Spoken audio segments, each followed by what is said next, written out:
The late afternoon sun blazed across the vast deserts of the American Southwest, painting the rocky mesas in shades of gold and crimson. Heat shimmered above the dry earth, making distant hills appear like ghostly islands floating in the sky. It was a land that rewarded courage but punished carelessness, where every mile demanded endurance and every traveler understood that survival depended on preparation as much as determination. Amara Johnson rode steadily along a narrow trail that wound between towering sandstone cliffs. At 28 years old, she had already lived a life filled with hardships that would have broken many others. Born into slavery before the Civil War, she had earned her freedom through perseverance and had built a reputation as a trusted courier, carrying letters, legal papers, and valuable documents across dangerous territories. While many questioned whether a black woman should travel alone through the frontier, Amara ignored their doubts. She had learned that confidence was often the strongest shield a person could carry. Her horse, Midnight, was a powerful black stallion that had traveled hundreds of miles beside her. The animal seemed to sense every shift in the wind and every uneven stone beneath its hooves. Together they had crossed rivers, deserts, and mountain passes that many experienced riders refused to attempt. Amara reached into her leather satchel to make sure the sealed packet was still safely tucked inside. The documents she carried were important enough that several people had warned her to avoid the main roads. Rumors spread quickly across frontier towns, and word had reached her that a gang of outlaws had been robbing travelers in the region. Taking the longer trail through Apache territory was considered risky, but it also offered the best chance of avoiding thieves. She glanced toward the distant mountains. Thick gray clouds had begun gathering above the peaks. "That storm is moving faster than I expected," she whispered. The wind answered with a low whistle as it slipped between the cliffs. Within minutes, gentle gusts became powerful blasts. Dust rose from the desert floor, swirling into twisting columns that danced across the landscape. Tiny grains of sand stung Amara's face despite the scarf she pulled over her mouth. Midnight tossed his head nervously. "Easy, boy," she said softly, tightening the reins. But the horse's ears remained pinned back. The storm grew stronger with astonishing speed. Branches snapped from dry desert shrubs while loose rocks tumbled down the canyon walls. Visibility shrank until the trail ahead nearly disappeared behind blowing sand. Suddenly, a loud crack echoed through the canyon. Lightning struck somewhere beyond the ridge. Midnight reared in panic. Amara held the reins firmly, trying to calm the frightened animal. "It's all right. Easy." Another thunderclap exploded overhead. The terrified horse bolted. He raced wildly along the narrow trail, his hooves scattering stones in every direction. Amara struggled to keep her balance as branches whipped across her shoulders. She leaned low over the saddle, searching desperately for a safe place to stop. The trail curved sharply around a cluster of boulders. Midnight slipped. For one terrifying instant horse and rider lost their footing. Amara was thrown violently from the saddle. She crashed against the rocky hillside before tumbling through dry brush. A jagged mesquite branch caught her dark traveling dress, tearing the fabric with a loud rip as she slid to the ground. Pain shot through her shoulder. For several moments she lay motionless, listening to the storm rage overhead.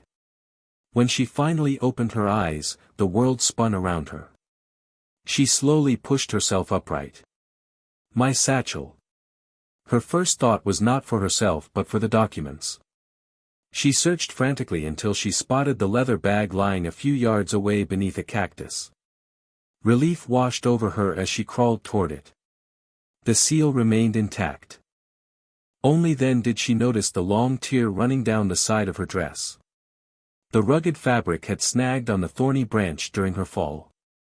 Though embarrassed by the damage, she quickly tied part of her riding cloak around herself to keep the garment secure.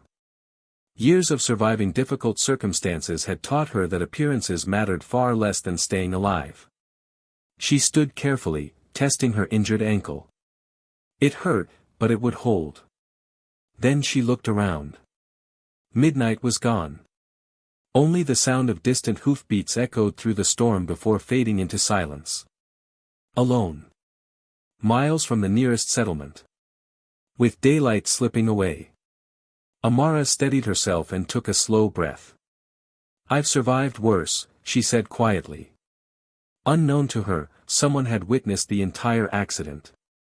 High above the canyon, partially hidden among weathered rocks and juniper trees, an Apache scout named Dakota watched through the blowing dust.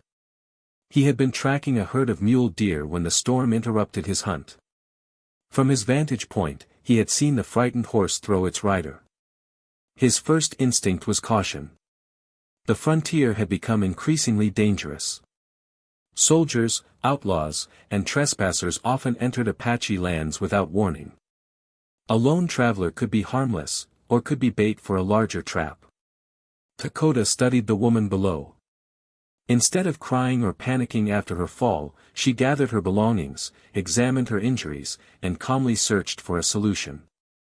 Even injured and alone, she carried herself with quiet determination. That surprised him. The wind tugged at the edges of her torn cloak as she looked into the distance, searching for her missing horse. Dakota remained perfectly still. His people had survived for generations by observing before acting. Every decision could mean the difference between life and death. Yet something about the traveler's courage held his attention. As the storm darkened the canyon and shadows stretched across the desert floor, he faced a difficult choice. He could disappear into the wilderness and leave the stranger to her fate. Or he could step from the shadows and offer help, risking consequences neither of them could yet imagine. The storm continued to roar through the canyon, carrying sand and broken twigs across the rocky ground. The sky had turned a deep gray, and the last rays of sunlight struggled to break through the thick clouds. Amara stood alone, pulling her riding cloak tighter around herself as she scanned the trail for any sign of midnight. The horse had vanished into the swirling dust. She knew remaining in the open was dangerous. The temperature would drop sharply after sunset, and without shelter or a horse, spending the night in the desert could become a fight for survival. Taking a deep breath, she adjusted the leather satchel across her shoulder. The important documents inside were still safe, and that gave her one less thing to worry about. She tested her injured ankle once more. It ached with every step, but she could still walk. "I need shelter before dark," she whispered to herself. She began following the faint outline of the trail, limping carefully over loose stones. Unknown to her, Dakota remained high above the canyon, watching every movement. The Apache scout had spent years learning to read the land. From the way the woman carried herself, he could tell she was injured. He also noticed something else: she never abandoned the satchel, even after such a dangerous fall. Whatever she carried was important. Still, he hesitated. His father had taught him that strangers often brought trouble. Settlers had ignored agreements, soldiers had entered Apache lands without permission, and outlaws frequently disguised themselves as helpless travelers. Helping the wrong person could endanger his family. Yet as Dakota watched Amara struggle across the rocky trail, he saw no sign of deception. She moved with determination, refusing to surrender despite her obvious pain. Then another sound reached his ears. A low growl. Dakota's eyes narrowed. 2 coyotes had emerged from behind a cluster of boulders. Thin from the harsh summer, they watched Amara carefully. Alone, an adult human was rarely their first choice of prey, but injured travelers sometimes attracted desperate animals. Amara heard them a moment later.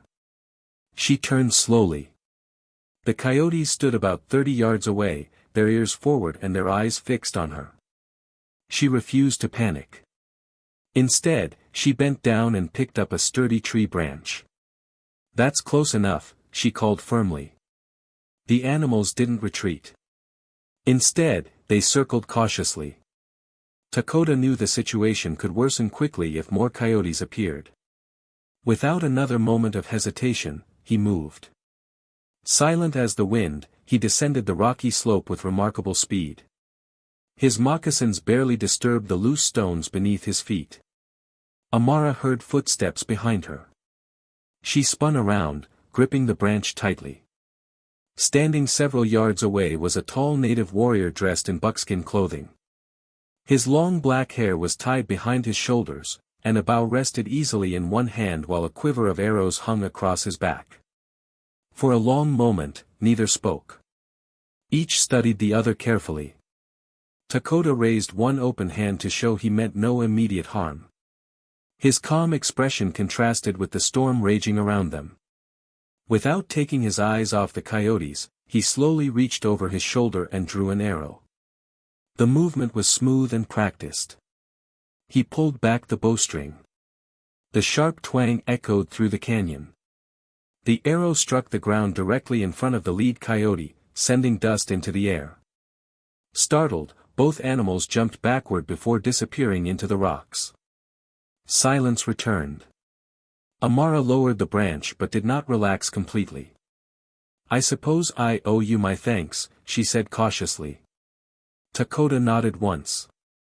"You are injured." His English was slow but clear. "I've had worse. You cannot stay here."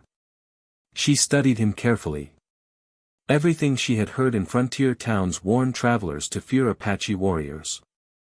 Yet the man standing before her had just risked revealing himself to protect a complete stranger. "Why did you help me?" she asked. Dakota glanced toward the darkening sky. "The desert kills those who are alone." It was a simple answer. One that carried no demand for gratitude. A distant clap of thunder rolled across the canyon.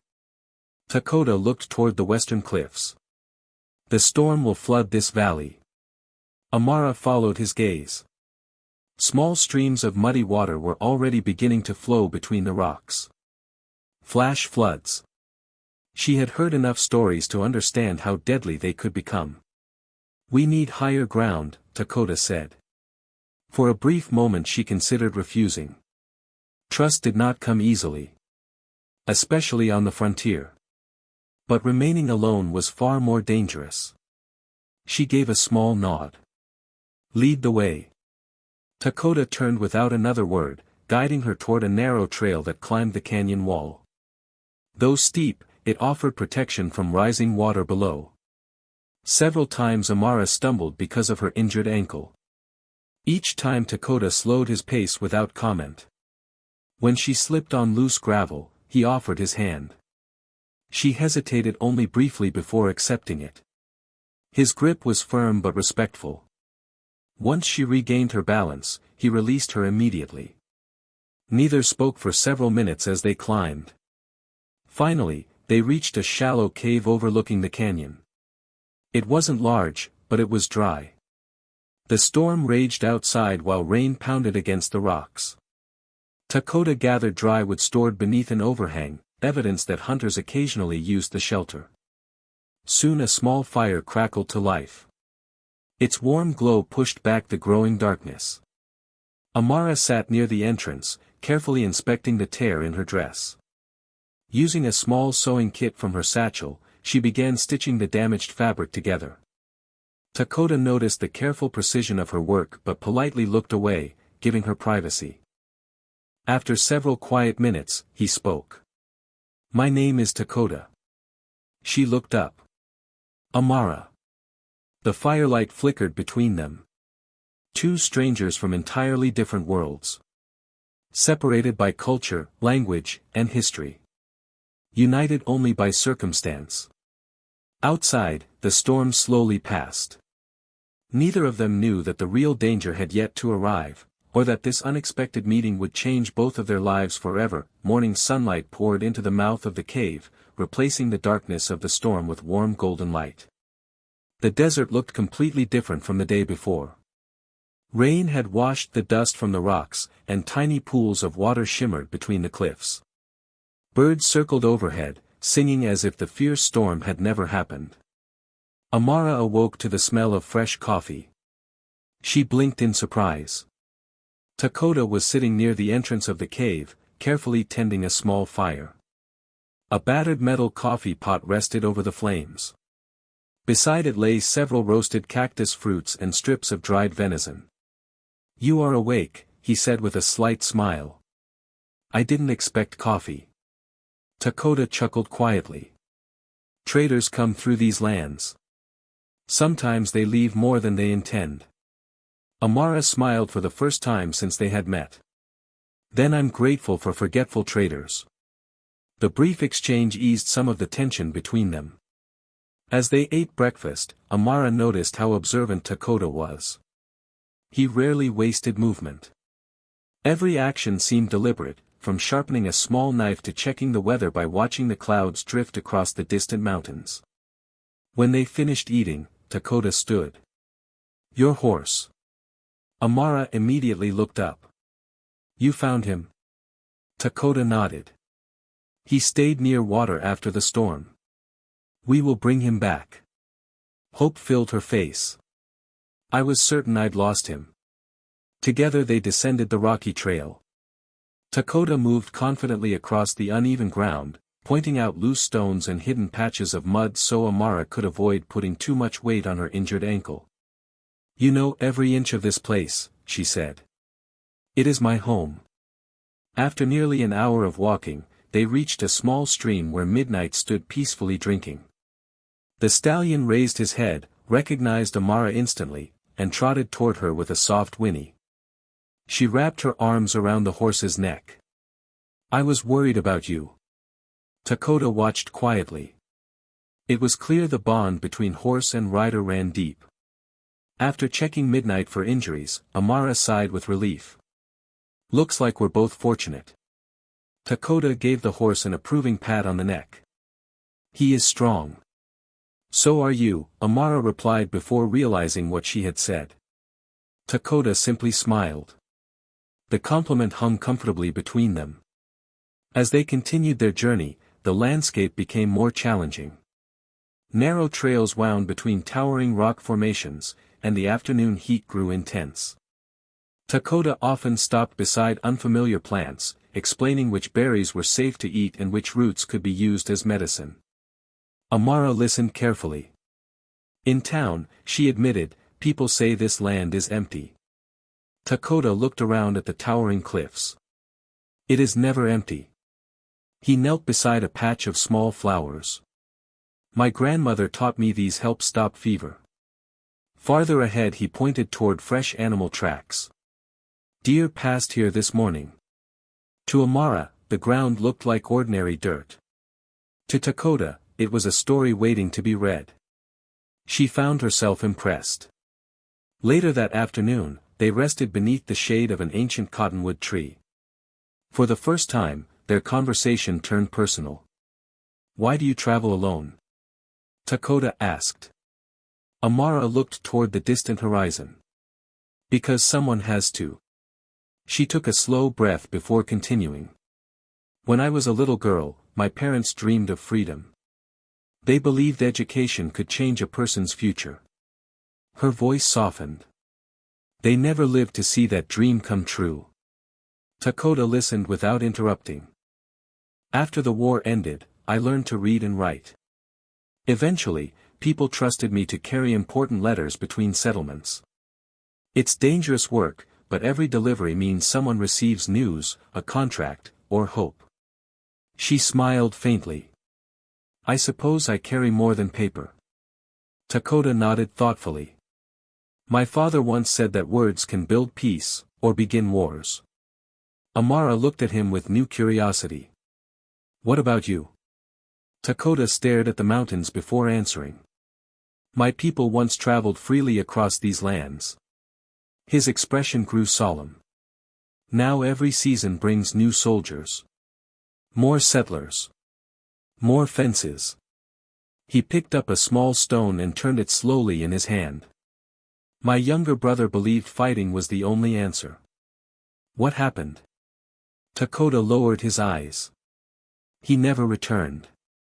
Silence settled between them. Neither needed to explain the pain of losing family. Both understood.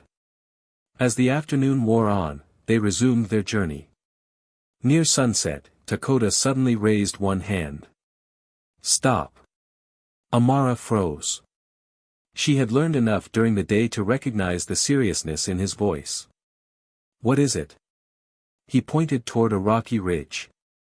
Fresh boot prints. They are not Apache. Amara knelt beside the tracks. There are several. Dakota studied them carefully. 4, perhaps 5 riders. Her heart sank. The outlaws? Perhaps. The trail ahead suddenly felt much more dangerous. They decided to leave the main path and travel through narrower canyons known only to local hunters. As darkness approached, they reached another sheltered campsite hidden among massive boulders. Dakota built a small fire that produced little smoke. "We do not want to be seen," he explained. That evening, Amara removed the damaged seam of her dress and carefully repaired it again with stronger stitches. Dakota deliberately kept his attention on the fire, respecting her privacy. "You are very considerate," Amara said quietly. He looked surprised. "In what way?" "You never stare. You never assume I cannot care for myself." Dakota shrugged. "My mother taught me that respect is shown through actions." Amara smiled warmly. "My father said something very similar." For the first time, both realized that despite growing up in different cultures, they had been raised with many of the same values: honesty, courage, family, and respect. The distance between them felt a little smaller. As stars filled the night sky, they shared stories of childhood, favorite foods, funny family memories, and the dreams they once believed impossible. They laughed more than either expected. The fear and suspicion that had marked their first meeting slowly faded. In its place grew something far stronger than simple gratitude. It was trust. Neither Amara nor Dakota spoke of the quiet admiration beginning to grow between them. Neither mentioned the lingering glances they occasionally exchanged. There would be time enough to understand those feelings. For now, surviving the journey remained their only goal. Unseen by either traveler, however, 5 armed riders watched the faint glow of their campfire from the top of a distant ridge. The outlaw gang had finally found the trail. And they were closing in. The first light of dawn had barely touched the canyon walls when Dakota opened his eyes. Years of living on the frontier had trained him to wake before sunrise, when the desert was at its quietest. He listened carefully. The wind whispered through the rocks, birds greeted the morning, and somewhere in the distance a hawk cried as it circled high above. Everything sounded normal. Yet something felt wrong. Dakota rose silently from his bedroll and stepped outside the sheltered campsite. Kneeling near the trail, he studied the ground. Fresh hoofprints crossed the sandy path only a short distance away. They had not been there the night before. He followed them with his eyes until they disappeared behind a cluster of weathered boulders. Someone had passed nearby while they slept. Returning to the campfire, he gently woke Amara. She sat up immediately. "What is it?" "We have visitors." She reached for her satchel without hesitation. "The outlaws?" "I cannot be certain." Dakota pointed toward the trail. "But they are close." Within minutes they had packed their belongings. Amara checked the sealed documents one more time before fastening the satchel securely across her shoulder. Midnight had rested well and seemed eager to move, though Dakota suggested they travel on foot for a while to avoid leaving obvious tracks. "The horses leave signs anyone can follow," he explained. "We disappear more easily if we walk." Amara nodded. She had learned to trust his judgment. The narrow trail twisted through hidden canyons that few outsiders knew existed. Massive rock walls blocked the morning sun, keeping the air cool as they moved deeper into Apache territory. Dakota led with steady confidence, pausing occasionally to examine broken branches or disturbed stones. Every clue told a story. "They are searching," he said quietly. "How can you tell?" He pointed toward a snapped twig. "They do not know where we are." A faint smile crossed Amara's face. "Good. For now." Several hours later they reached a small spring hidden beneath an overhanging cliff. Crystal clear water trickled into a shallow pool surrounded by cottonwood trees. "We rest only a few minutes," Dakota said. While Midnight drank, Amara filled her canteen. She noticed Dakota studying the surrounding hills instead of resting. You never stop watching. The desert teaches patience. Before she could reply, the distant sound of voices echoed through the canyon. Both froze. Dakota quickly extinguished the small cooking fire they had started. He motioned toward a narrow crack in the cliff face. This way. The opening was barely wide enough for a person to squeeze through. One by one they slipped inside, leading Midnight carefully behind them. The passage opened into a hidden chamber carved by centuries of flowing water. Sunlight filtered through cracks in the ceiling, illuminating ancient rock paintings that covered the walls. Amara stared in amazement. They're beautiful. Dakota looked at the faded artwork with quiet pride. My ancestors painted these many generations ago. Images of hunters, families, horses, and soaring eagles stretched across the stone. They tell stories? Yes. What do they say? Dakota smiled softly. They remind us who we are.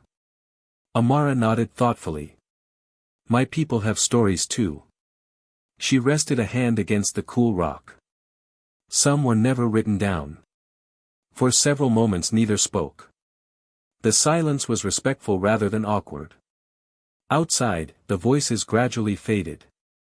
Only after Dakota was certain the riders had moved on did they leave the hidden chamber. By late afternoon the trail climbed toward higher ground. From the top of a rocky ridge they could see miles across the desert. Dakota suddenly crouched. Below them rode 5 armed men. One wore a faded cavalry coat. Another carried a long rifle across his saddle. They found our trail, Amara whispered.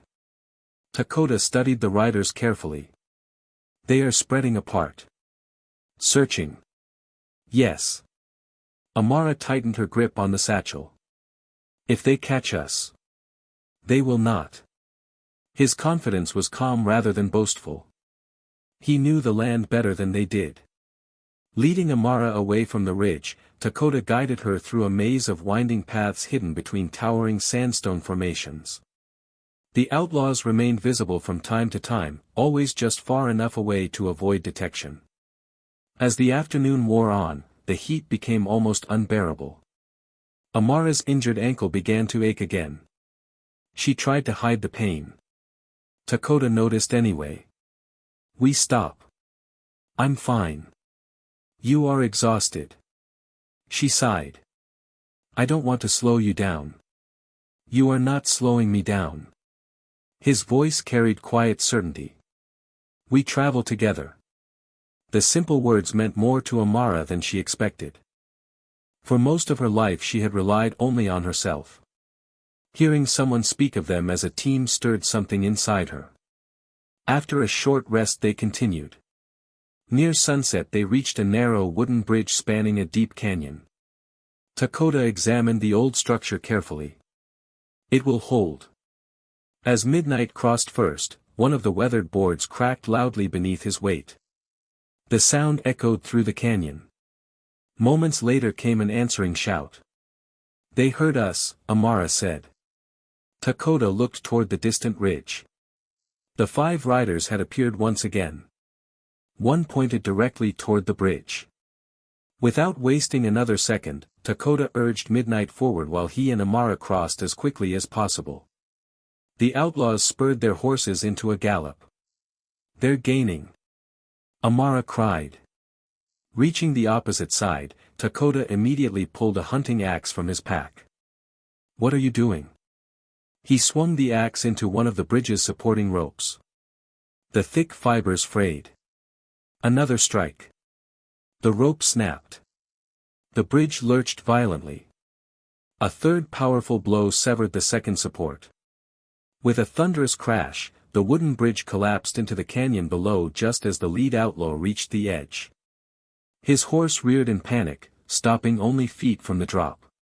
The riders shouted angrily from the opposite side, trapped by the now impassable gorge.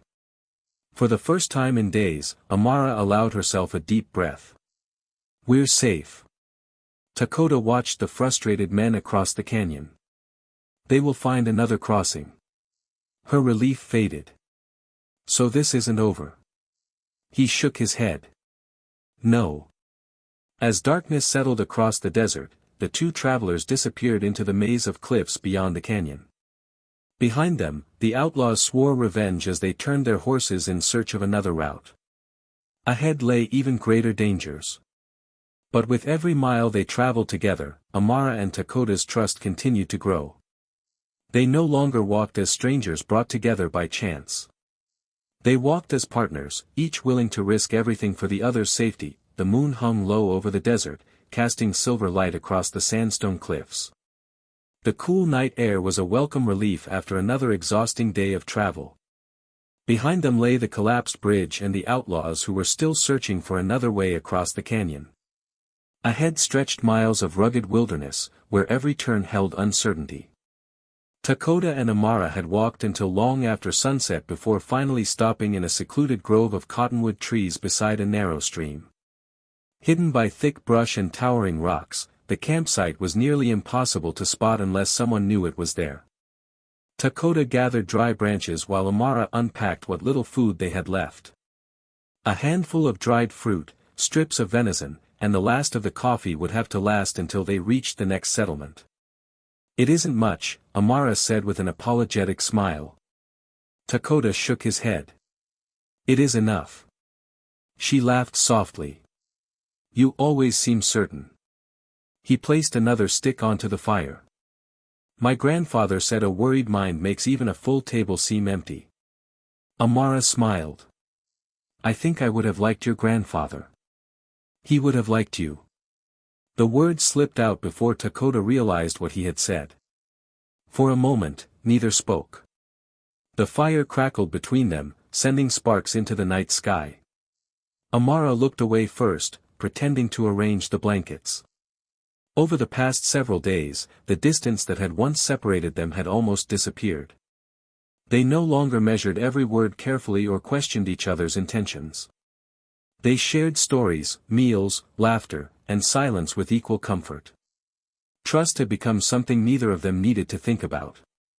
Later that evening, Dakota walked to the stream to refill the water canteens. Amara followed a few minutes later. The water reflected thousands of stars. Neither spoke immediately. It feels peaceful, Amara finally said. For tonight. She looked toward him. You always expect danger. The frontier teaches that. She nodded slowly.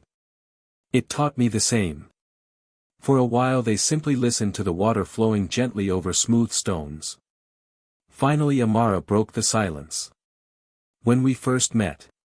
Dakota smiled faintly. You thought I might attack you. She laughed. I did. And I believed you might be leading soldiers into our lands. So we were both wrong. Yes. They shared another quiet laugh. It felt surprisingly easy. Amara's expression gradually became more thoughtful. I've spent most of my life proving people wrong. Dakota waited patiently. Many people looked at me and decided who I was before I ever spoke. She looked down at her reflection in the stream. They saw my skin before they saw my character. Dakota understood more than she realized. My people know that feeling. She met his eyes. I suppose that's why talking to you feels different.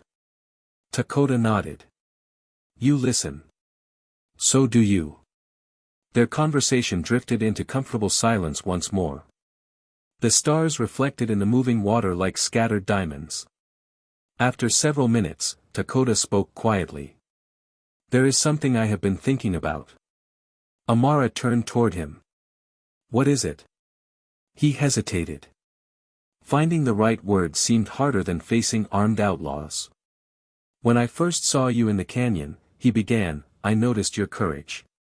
She smiled. I wasn't feeling very courageous. You stood after falling. He looked directly at her. You protected what mattered. His voice remained calm but sincere. Each day since then, I have learned something new about you. Amara listened without interrupting. You are kind without weakness. You are determined without pride. You face fear without pretending it does not exist. He paused. I admire that. Amara felt her heart beat faster. No one had ever described her that way. She took a slow breath. I admire you too. Dakota looked surprised. You do. She smiled warmly. You risked your safety for someone you didn't know. You never treated me as helpless. You respected me before you trusted me. Her voice softened. And somewhere along this journey. She hesitated. I stopped thinking of you as the man who rescued me. Dakota waited quietly. I started thinking of you as the man I hoped would still be beside me tomorrow. The words hung gently in the cool night air. Neither rushed to fill the silence. Dakota stepped a little closer. I hoped for the same. Amara smiled, her eyes shining in the moonlight. For a brief moment, the hardships of the journey faded into the background. The desert, the danger, and the uncertainty all seemed distant. Dakota carefully reached for her hand. He gave her every opportunity to step away. Instead, she placed her hand in his. His grip was gentle. Warm. Steady. No promises were spoken. None were needed. In that quiet moment, both understood that what had begun as survival had become something much deeper. They stood together beneath the stars, finding comfort not in grand declarations but in quiet honesty. After a while they returned to the campfire. Amara looked at the sealed satchel resting beside her blanket. When this journey ends, she asked softly, what will you do? Dakota considered the question. I do not know. He looked toward the mountains. But I know I would like to see what lies beyond them. She smiled. I've always believed there was more to the world than the place where we were born. Perhaps, Dakota replied, one day we will discover it. Before Amara could answer, Midnight suddenly lifted his head. The horse snorted sharply. Dakota was on his feet instantly. His expression changed. What is it? Amara whispered. Instead of answering, he listened carefully. A faint sound echoed through the darkness. Hoofbeats. Several of them. They found us. The peaceful night ended in an instant. Dakota quickly covered the fire while Amara secured the satchel across her shoulder. The riders were still some distance away, but they were approaching fast. The outlaws had crossed the canyon. And this time, they were closer than ever before. Dakota looked at Amara with calm determination. No matter what happens, he said, we face it together. Amara nodded without hesitation. Together. Side by side, they disappeared into the darkness of the desert, knowing the final confrontation was only hours away, and that the future they had just begun to imagine would depend on surviving the coming dawn. The eastern horizon was just beginning to glow with the first light of dawn as Dakota and Amara hurried through the maze of narrow canyons. Behind them, the sound of galloping horses echoed across the desert. The outlaws had finally picked up their trail, and every passing minute brought them closer. Neither traveler spoke. They had learned that silence could be as valuable as speed. Dakota led the way toward a high mesa overlooking a broad valley. The path was steep and uneven, but it offered a clear view of anyone approaching from below. When they reached the top, he knelt beside the edge and studied the landscape. There, he said, pointing toward a winding trail. 5 riders emerged from between the rocks. They're closer than I hoped. Amara tightened the strap of her satchel. If they catch us, they'll take the documents. Dakota nodded. And they will not stop there. The documents Amara carried contained signed land agreements and legal records meant for a territorial judge. In the wrong hands, they could be destroyed or altered, allowing the outlaw gang to seize property that did not belong to them. The men pursuing them were not simply thieves, they wanted to erase the evidence of their crimes. We cannot keep running forever, Amara said. Dakota looked at her. No. For the first time since the chase had begun, they both understood the same truth. The journey had reached its final test. Dakota quickly examined the rocky plateau around them. Massive boulders stood along the narrow approach to the mesa, creating a natural bottleneck. Anyone trying to reach the summit would have to pass through a single winding path. He smiled. The land will fight beside us. Together they worked quickly. Using fallen branches and loose stones, they created simple obstacles along the trail. Dakota rolled several large rocks into position, balancing them carefully near the edge of the slope. Amara gathered smaller stones and scattered them across the narrow path to make footing uncertain for charging horses. By the time the first outlaw reached the bottom of the trail, they were ready. The gang's leader, a scar-faced man wearing a faded cavalry coat, looked up at them with a confident grin. "You've got nowhere left to run," he shouted. Amara stepped forward. "The papers aren't yours. They will be." The outlaw signaled to his men. "Take them." The riders urged their horses up the steep trail. Dakota waited until they reached the narrowest section. Now. With one powerful push, he sent the first balanced boulder crashing down the slope. It thundered across the trail, forcing the lead horse to rear. The frightened animal turned sideways, blocking the path for the riders behind it. More rocks tumbled after the first, filling the air with dust. The outlaws scrambled to avoid the falling stones. Two horses lost their footing and slid backward, throwing their riders into the sand below. The remaining men abandoned their horses and continued climbing on foot. "They're coming," Amara warned. Dakota handed her a sturdy walking staff. "Stay behind me." The first outlaw reached the summit, only to slip on the loose stones Amara had scattered earlier. Before he could regain his balance, Dakota stepped forward and knocked the man's rifle from his hands with the staff. The weapon slid harmlessly across the rocks. Another outlaw charged, but Amara struck the ground in front of him with her own staff, forcing him to stumble backward. She had no desire to seriously injure anyone, but she was determined to protect the documents entrusted to her. The fight lasted only a few minutes. Realizing they had lost the advantage, the gang leader cursed angrily. "This isn't over." Before he could organize another attack, a new sound echoed across the valley. "Horsemen. Dozens of them." Dakota looked toward the eastern ridge and smiled. Several Apache riders appeared first, followed closely by territorial lawmen who had been alerted by travelers further down the trail. The outlaws found themselves surrounded with no clear escape. The gang leader slowly lowered his weapon. One by one, the remaining men surrendered. As the prisoners were taken into custody, the captain of the lawmen approached Amara. "You must be Miss Johnson." She nodded. "I've been carrying these." She carefully removed the sealed packet from her satchel. "The documents are untouched." The captain accepted them with obvious relief. "Thanks to your determination, several families will keep their land." Amara smiled. "I was only doing my job." The captain glanced toward Dakota. "It appears you had excellent help." She looked at Dakota with quiet gratitude. "I did." After the lawmen departed with the prisoners, peace settled over the valley once more.